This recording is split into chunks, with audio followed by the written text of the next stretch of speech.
Hello and welcome to the Craft Beer Corner.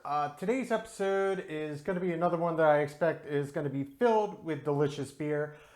This is the third episode of my second shipment of our ongoing Tavour beer review series.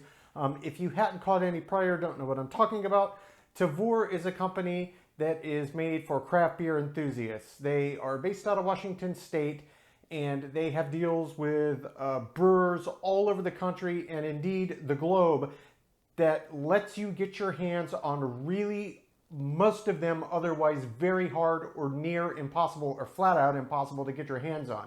We're talking beers that are so popular and limited batch that people who live in the city where these are brewed most of the time don't even get them. So everything I've tried so far has been absolute top notch. They have a very thorough vetting process where they rate and compile and review and really seek to procure just the creme de la creme.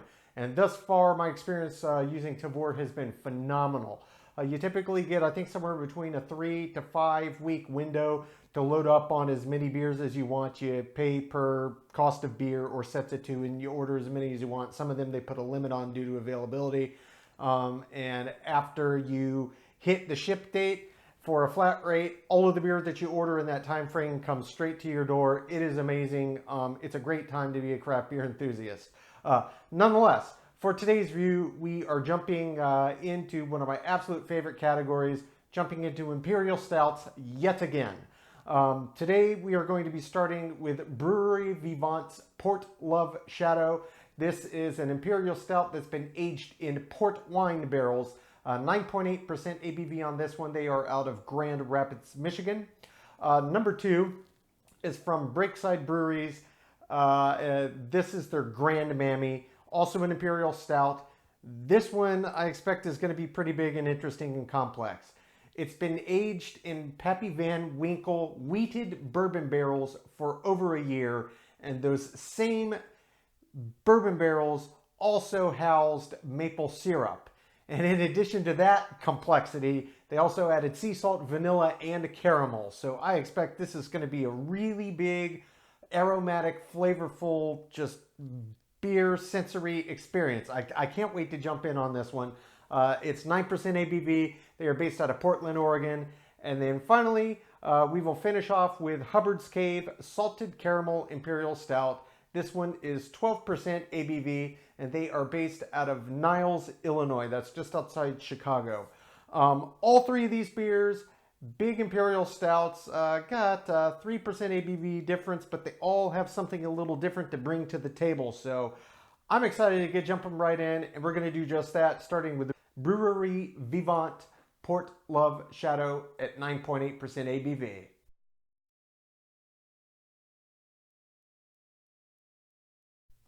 All right, jumping straight into our first beer, the Brewery Vivant's Port Love Shadow. This is the port barrel aged Imperial Stout, 9.8% ABV. Kind of interesting looking can art. It's got kind of a purpley, magenta, pink kind of color scheme with what looks to be a guy wielding off a demon with a pitchfork coming after him. I have no idea what that's about. Looks like maybe a brewer with his brewer's paddle. But nonetheless, get this cracked. For those of you that do not know, port is a fortified wine, much like sherry, and it comes from a specific region, specifically the Douro region of Portugal. Port is to Portugal as lambics are to Belgium or champagne is to France. So it's just a very small little specific region where it has to come from in order to be called that specific thing, in this case port. Interestingly enough, the United States doesn't have the same recognition of that fact. They will let any fortified wine in the style of port be called port, even if it doesn't come from that specific region of Portugal or indeed from Portugal at all. But nonetheless, let's jump right in here. Get this poured into the glass. Oh, that's very, very dark. It's also quite effervescent, and it's not pouring as thickly as you might anticipate being an Imperial, but it's still clearly a thick, thick beer. I don't expect that this head is going to get that ridiculous due to the effervescence. I can already see it's really starting to collapse here. But black as night, cannot see through it. Still formed a nice little, albeit brief head of foam. Very medium bubbles. Let's give it a sniff while we can. Get it from the effervescence and the head breaking away. Okay, that smells very nice. It smells quite sweet, which port, again, if you didn't know, is typically sweet. That's the most common type of port, but it doesn't have to be sweet. It could be dry. Indeed, it doesn't even have to be red. It could be white. There are variations of the style of port, but this smells like it was probably aged in a sweet port barrel, and it smells quite nice. You definitely get that port back, and you can smell for sure grapes and raisins. It does smell quite fruity, and it does smell quite sweet. And the aroma is reasonably well pronounced, but let's go ahead and jump right in here and see what this is about.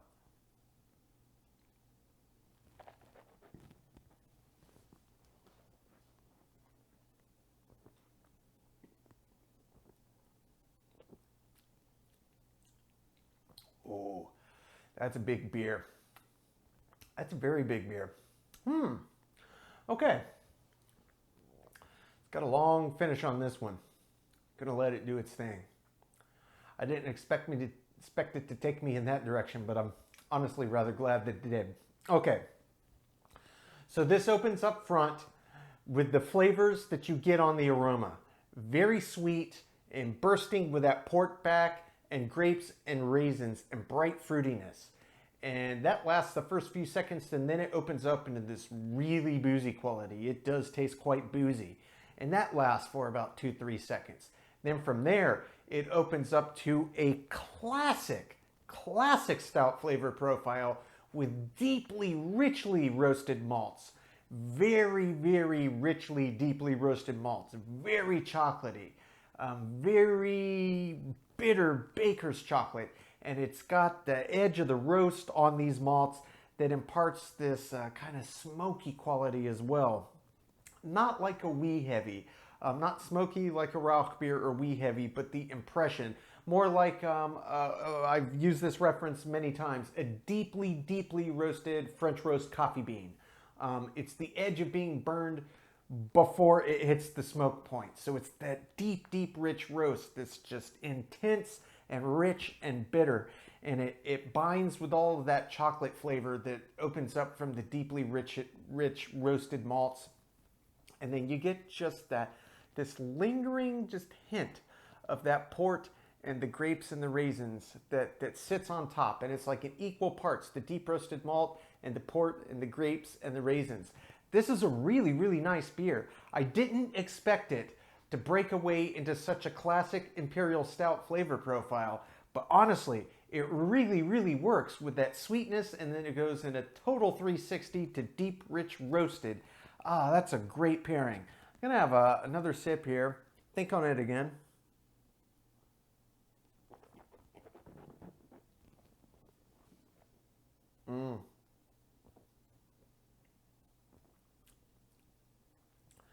It's got a good body on it, as you might expect. A good weight to the body. It's certainly medium heavy. The mouthfeel, though, is it feels very, very smooth, like water smooth.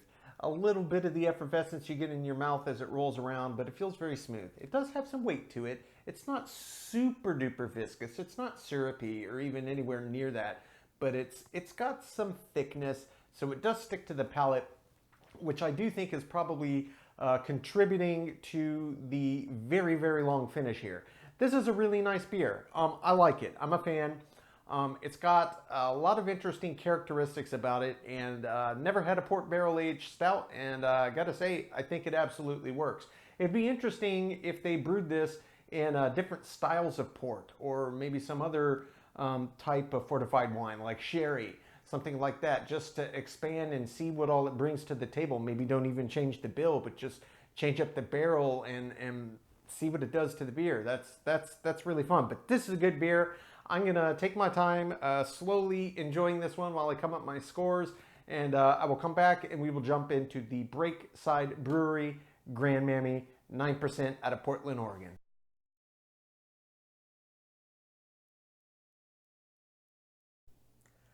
All right, moving on to our second beer of today. This one is kind of a long description, but it's the Breakside Brewery's Grandmammy.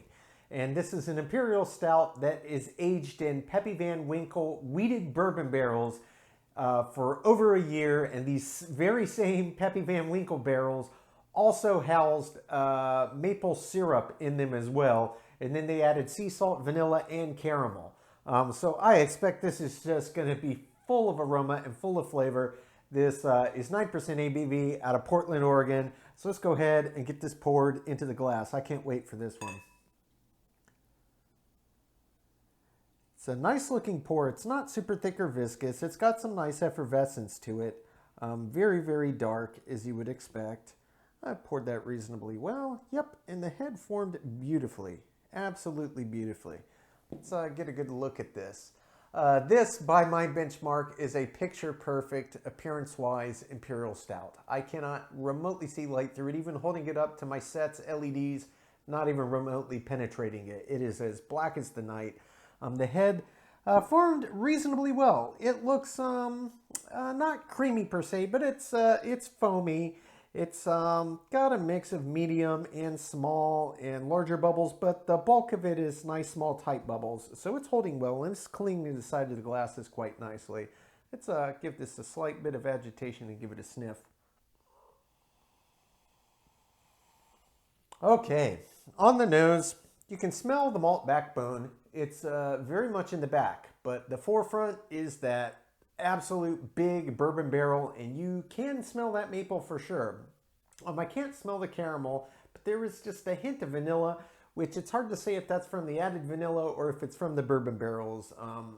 Bourbon often imparts notes of vanilla depending on the various distiller and the specific wood that they use with, and how long they age it, if you're not that into spirits. But this smells really nice. It's a nice smelling beer.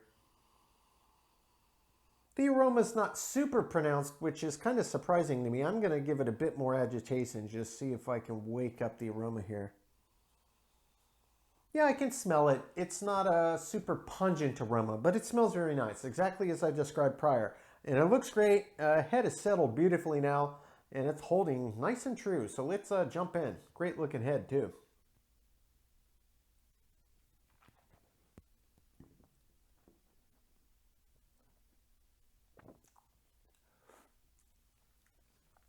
Oh, oh, ho, ho, ho. Oh, wow. Okay. Oh man, it's still going. It's taking me so many places. This is an absolute sensory ride. Oh, where to begin? Okay, folks, this is a good one. This is a good one right here. All right. Up front, you get this sweetness. It's got this sweetness to it. And that's where the caramel and the vanilla really comes into me. And then it opens up and bursts into this massively boozy character, a taste of booze.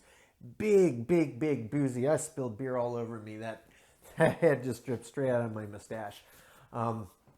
Big boozy front. And then it opens up straight into that bourbon barrel. And then from there, it's kind of scattered all over the place. You get the maple syrup, you get the salted caramel, and it's salt plus caramel, but it absolutely does impart salted caramel. So a little saltiness on the back. Yeah, I wouldn't say it's briny. It's not like a goza, but you can definitely get the salt. It comes through, and it seems to want to cling to that caramel, which blends very well with the vanilla, which itself blends very well with that maple. This is just all over the place. All of the characteristics, and from the bourbon barrels, and you're getting kind of crimply torched brown sugars. I mean, it's just delicious. I'm going to have another sip and see if I can pick out where this ride takes you along the finish.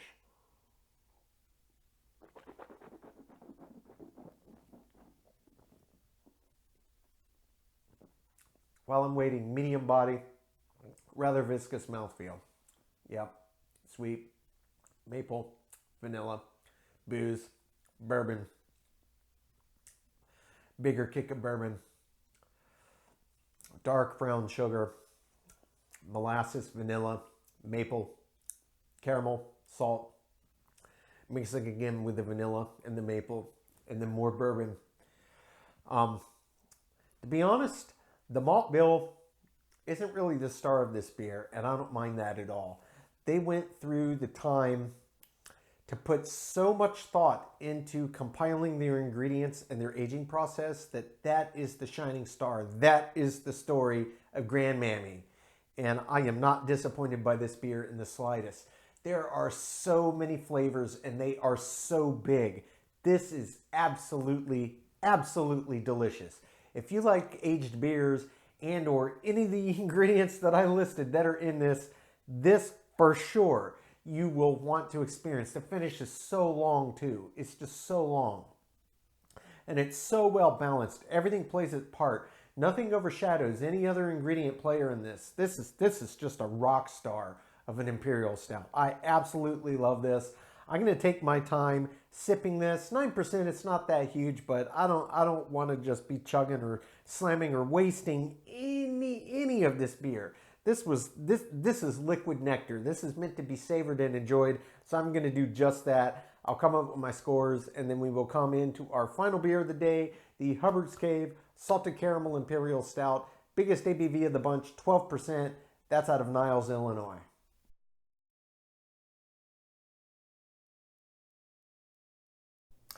Okay, so moving on to our third and final beer of today's review, we move on to the Hubbard's Cave Salted Caramel Imperial Stout. This one clocks in at 12%. They are based out of Niles, Illinois. Now, this is not barrel aged like the prior two. This is just a nice big Imperial Stout, but salted caramel back. So I expect, if my first experience with Hubbard's Cave beer is any indication, that this is probably going to be extremely, extremely good and very, very decadent. Without further ado though, let's get this cracked. True, same as the last one, very simple label, nothing fancy, but let's get this cracked, pour it in. I expect this will be quite thick as the last one was. Yep, that is quite thick indeed and very, very dark. You can see even as it's pouring, that is a viscous, viscous beer. If I can agitate it a little more, that head form, I don't want that getting on my table. All right. Okay. Yep, this is a textbook Imperial Stout. It is absolutely pitch black. You cannot see a hint of light through this beer. The head, even though I didn't pour it that great, it actually formed quite nicely. It's got a nice, relatively creamy looking head on there. Mostly very, very fine bubbles that are forming. And it's, I'm sure, impossible to tell on the camera, but I can see the effervescence that is clinging to the sides and moving its way up slowly through that thick, thick beer. But it's very tight, fine bubbles that are running up. Let's give it a sniff. That's a very pronounced aroma. It smells a bit boozy, but mixed with that booze, you just get a huge, pungent caramel aroma. It is pungent. This smells so strongly of caramel. It's a nice mix of booze and caramel. Don't really get much in the way of the malts, just a slight hint on the very, very back. But caramel is the overwhelming aroma that comes through on the nose. That head is settled down, so I'm going to go ahead and jump in and see what this is about.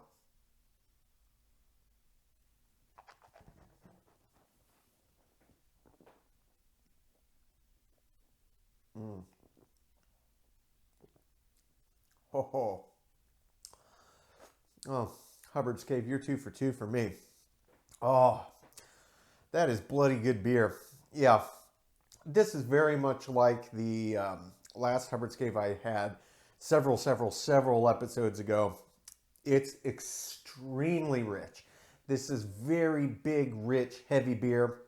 And again, this is another one that I would categorize as a great dessert beer. This is just so heavy. After a meal, like, it would really serve as like a finish to a meal. It's got so much presence, and it has this sweetness to it, which really helps the caramel stand out. It adds that sweetness in the back that lets the caramel flavor play on it. So you really get the impression of true actual caramel, not just the suggestion of it. It tastes like it. The booziness that you get on the nose, there was only the subtlest hint at the very front, and it immediately goes away, lets the caramel be the star of the show.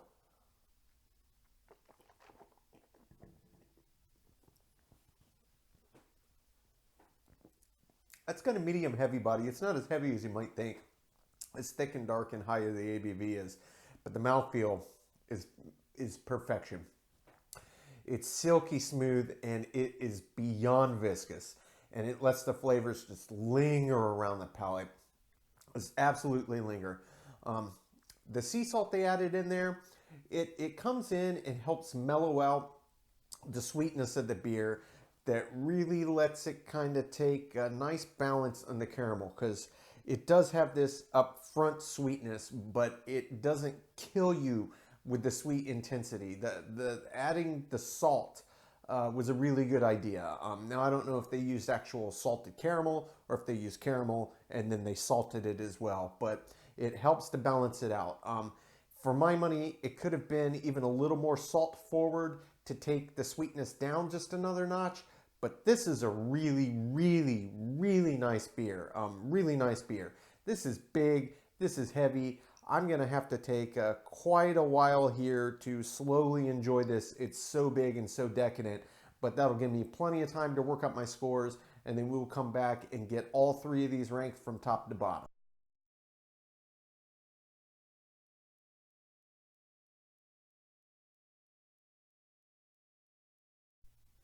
Okay, now that we have enjoyed all three of these beers, I'm going to go through and get the rankings from top to bottom, starting with the brewery Vivant Port Love Shadow. This was the port barrel-aged Imperial Stout, 9.8% ABV. Starting with the aroma, it was nice. You could smell the base beer. You could smell the port. It was above average, but not overwhelmingly pungent. I gave that a 7 out of 10. The taste was very interesting for an Imperial Stout. The port wine barrel aging really did add an abundance of sweetness and grape and raisins flavors that don't normally come through in an Imperial Stout. And then after that initial port quality, it opened up into very much just a standard stout kind of malt profile. It was very enjoyable. I gave that also well above average, 8 out of 10. For the body was nice. It was certainly above average, but given the high ABV and the Imperial Stout, it didn't have as much substance as I expected. Gave that a 7 out of 10. The mouthfeel on this, it was okay. It was okay. I expected quite a lot more viscosity, and it just wasn't there. It was a little more effervescent than I like in an Imperial Stout as well, but I did rate it on the high end of average. I gave it a 6 out of 10. The finish on this was very nice. It was very, very long. Lets you get a nice even balance of the port barrel aging aspects, and then the full malt bill, I gave that just 1 point shy of perfection, a 9 out of 10. The head and the retention on this, it was okay. And I'll keep saying it, cleanliness of the glassware and how well or poorly you pour when you're dealing with a bottle or a can, not on a tap, it's kind of hit or miss. This poured okay. I gave it an average rating, 5 out of 10. Appearance-wise, this is exactly what I look for in Imperial Stout. It was pitch black. You couldn't see through it at all. 10 out of 10. The balance on this was nice. Overall, I would have liked the port qualities to come through a little longer and last a little longer. Not that there's anything wrong with having a very present malt bill, but the port barrel aging was really the special key to this beer, and I would have liked a little more of it, but still above average, 7 out of 10 for the balance. Feeling intangible, I liked it. I didn't love it. I thought it was on the high end of average range and ranked it accordingly. I gave it a 6. Finally, as an example of the style, the exact same score as my feeling intangible, I gave it a 6. That brings the total score on Brewery Vivant's Port Love Shadow to a 71 out of 100. Number 2 was the Breakside Brewery's Grandmammy. This was the Imperial Stout that had been aged over a year in Pappy Van Winkle wheat bourbon barrels. And these very same barrels Also formerly housed a local farm maple syrup. And in addition to that barrel, they also added sea salt, vanilla, and caramel. So there was a lot in this beer and a lot going for it. 9% ABV on this one. The aroma, it was really, really nice. As I kind of was first going through it, I thought it was well above average, and I would have liked a little more forward aroma out of it, especially considering how it had been aged and what all they added, but it was still nice. I gave it a 7 out of 10. The taste, absolutely mind-blowingly fantastic. I gave it a perfect 10 out of 10. The body was nice. Again, a 9%. I kind of expect a little bit more weight, a little more substance, but it was still above average. I gave it a 7 out of 10. For the mouthfeel actually, I don't want to say it let me down. It wasn't bad. It just didn't have the viscosity that I like in a nice Imperial Stout. That's kind of the ace up their sleeves of the style. You bump up the ABV, you add in those fermentables and all the extra stuff that goes into it, and it starts giving it this nice viscosity that just lingers around the mouth. This just didn't have that in abundance. It was fine. I gave it a high end of average, 6 out of 10. The finish on this was just like the taste. It blew me away. It was so long and layered, and all of the parts just kept interplaying with one another. You got really big up front, the bourbon barrel influence, and then the maple that was in there interplayed, and then that would start to play off of the vanilla, and then that would blend with the caramel and back and forth, and then the salt with the maple, and then the caramel with the barrel, and they just kept interplaying, and it was super long. I loved it. 10 out of 10 for the finish. The head and the retention on this one, kind of luck of the draw, but it was a perfect head, 10 out of 10. The appearance, just like the prior, it was black as night, could not see through it. Another perfect 10 out of 10. The balance, this was such a well-balanced beer. And as I'm explaining, all of the facets of the finish, that is absolutely due in part to the balance of the flavors in here, and they nailed it. It was a perfect balance. 10 out of 10. I'm feeling in the intangible. As you might have already guessed, I absolutely love this one. Perfect 10 out of 10. Finally, as an example of the style, I absolutely did love this beer, and it got a lot right, but I would have needed a little more body, a little more aroma, and a little more mouthfeel to give it that perfect 10 for an example of this style. But as it were, it still gets a 9, very high score. That brings the total on Breakside Brewery's Grandmammy to an 89 out of 100. Then moving on to our final beer, the Hubbard Salted Caramel Imperial Stout. 12% ABV on this one. This was the one that wasn't barrel aged in the bunch. Aroma, this was the second Hubbard beer I've had, and both of them have been like this. In fact, I'm starting to see a common theme with their beers, and I'm going to keep my eye out for as many different ones as I can get my hands on. Perfect 10 out of 10. Just amazingly pungent aroma. You could smell the sweetness, you could smell the caramel, you could smell the malty backbone. It was all in there, and it was very present. The taste, I really enjoyed it. I thought it was certainly well above average. The only thing that caused me to dock it was I thought it was a little bit overtly sweet. Maybe a little more salt added in there to help balance out that sweetness and make it not as overpowering, but still excellent score. I gave it an 8 out of 10. The body on this, really nice. Again, especially considering the ABV, I would have liked it to have a little more weight than it did, but still another 8 out of 10. The mouthfeel, totally different story though. This was beyond viscous, and it just stuck around the palate, and that is exactly what I want in a big, thick Imperial Stout. It did not disappoint. 10 out of 10. Finish on this one was very long, but considering the viscosity it had and what it was, I would have expected it to last a little longer. It was a little more brief than I would expect. But it's certainly well above average. I give it a 9 out of 10. The head and the retention on this one, this was above average. Another case of pouring from a can, and especially on a really thick beer like this, it's kind of hit or miss, but still above average. I gave it a 7 out of 10. Appearance-wise, just like the prior two, black as night, perfect 10 out of 10. The balance on this, It was a well-balanced beer, but I'll keep coming back to it was just a bit pungently sweet, and billing it as a salted caramel, I would have liked a lot more salt presence. There was just a nuance of the salt in there, and it would have needed a little more. I'm not saying it needs to go briny like a Goza, but with a salted caramel and that much sweet, perhaps they added lactose in there to add up that sweetness, but it needed a little more salt to balance it out. Still, 7 out of 10. Feeling in the intangible, I really enjoyed this one. I only thought, again, dial back the sweetness, add a little more salt, 8 out of 10.